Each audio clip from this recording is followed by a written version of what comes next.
Hello, my name is Dr. April Grothy, and today we're going to be talking about unitizing and coding.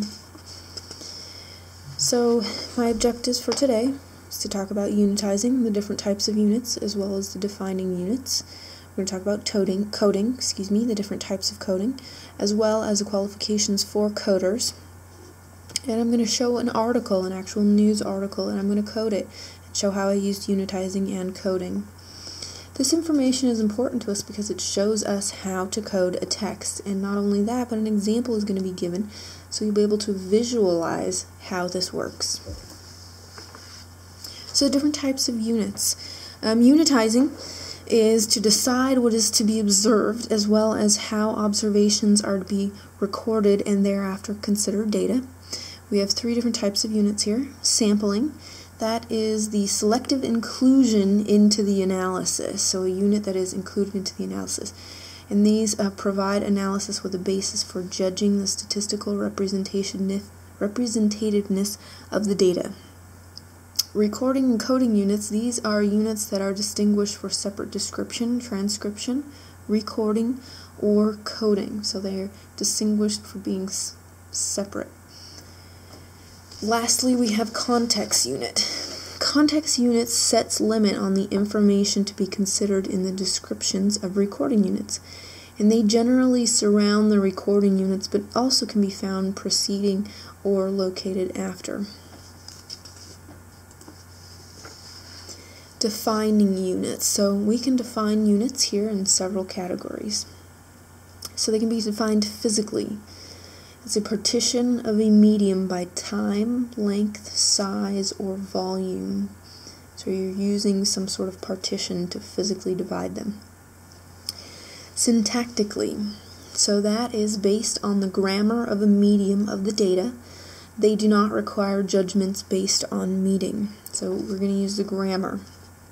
Categorically, we're defining units by their membership in a class or a category, by having something in common. Most commonly, these are used in defining recording units. And we have propositional, which delineates units according to particular constructions, such as those that have a particular propositional form or exhibit a certain semantical relation between conceptual concepts, such as the connectors and or. Thematic. In this, we're analyzing a story like verbal material.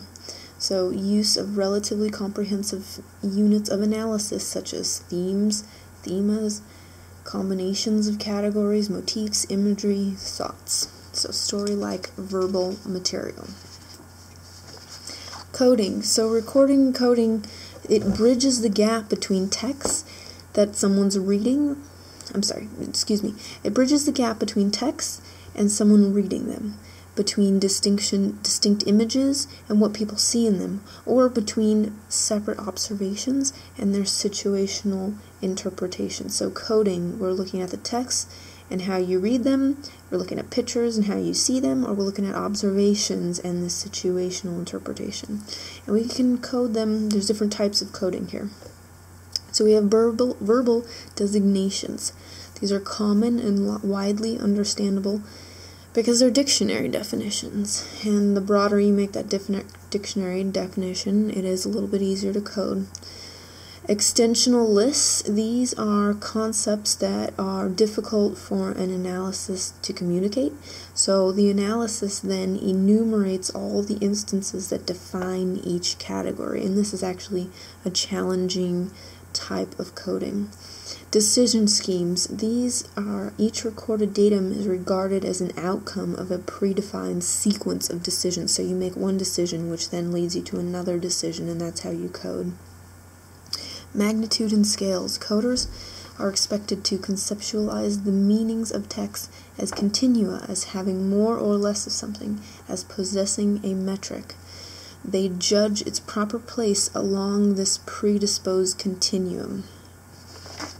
Simulation of hypothesis. So this calls on a coder to look for evidence within a specified unit or context unit for whether a recording unit speaks in favor of or against or supports or opposes a stated hypothesis.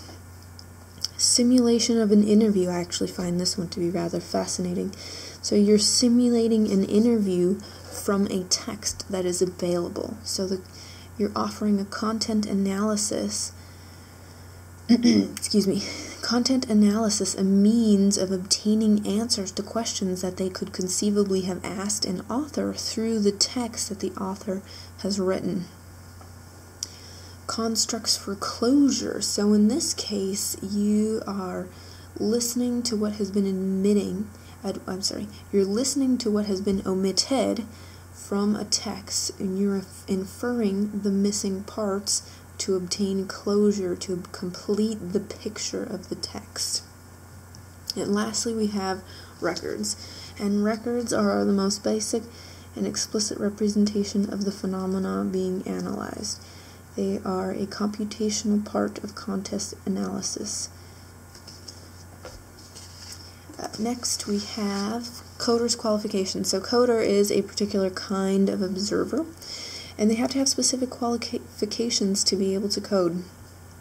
So cognitive abilities, basically you need to be able to understand and follow the rules that are created by the content analysis for analyzing the text. And not only that, but you need to be able to thoroughly, you consistently apply these rules throughout your analysis.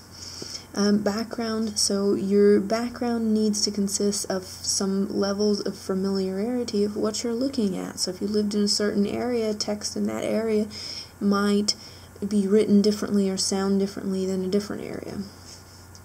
And then frequency. So your coder needs to be common enough that you can replicate the content analysis that you just performed. So you can't be the only coder who does this, or you cannot replicate your research, your findings. And then training. A content analysis provides coders with additional training before they actually analyze a text. So now let's discuss an article. So I chose an article called Study Reveals Hormonal Link Between Dogs and Humans, and I pulled it off of Fox News. And that is the article that I'm going to use today. There's also a similar article in the Christian Science Monitor that I looked up to also pull reference to fully understand what I was reading. And I did in fact try to look up the actual journal article that this news article was written on, but it was not available in the full text format. So today we're just going to be looking at that Fox News. And this article actually discusses how oxytocin levels were found to rise in both dogs and their human companions by mutually gazing into each other's eyes. And not only that, but the oxytocin levels rose higher by the mutual gazing than it did with petting or other forms of contact. And they also looked at wolves that were raised by humans and found that the oxytocin level did not rise in wolves. So in this article, I utilized the unitizing, and I utilized the recording and coding of units as the type of units that I used, because I created different descriptions. For example, this article talks about oxytocin and bonding and mutual gazing, and those are different units of description that I used. And I defined those units by the membership in their categories or classes. And then when I coded it, I used magnitudes and scales to conceptualize the meanings of the text. So now let's actually look at an example here. So in this is a paragraph. It's a short paragraph pulled straight from the actual article. And it says, researchers in Japan said on Thursday, oxytocin, a hormone that, among other things, helps reinforce bonds between parents and their babies, increases in humans and their dogs when they interact, particularly when looking into one another's eyes.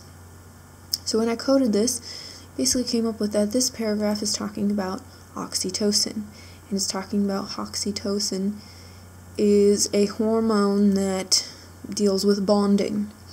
And particularly, we're talking about the mutual gaze aspect of bonding. So in another paragraph here, let's look at this one and code this one. So in one experiment, dogs were put in a room with their owners. The researchers tracked their interaction and measured oxytocin levels through urine samples. People whose dogs had the most eye contact with them, a mutual gaze, registered the largest increase in oxytocin levels. The dogs also had an oxytocin spike correlating with that of their owners. So in this, we're talking about an experiment where we measured oxytocin. And we measured the oxytocin in relation to mutual gazing, and mutual gazing was showed to increase oxytocin.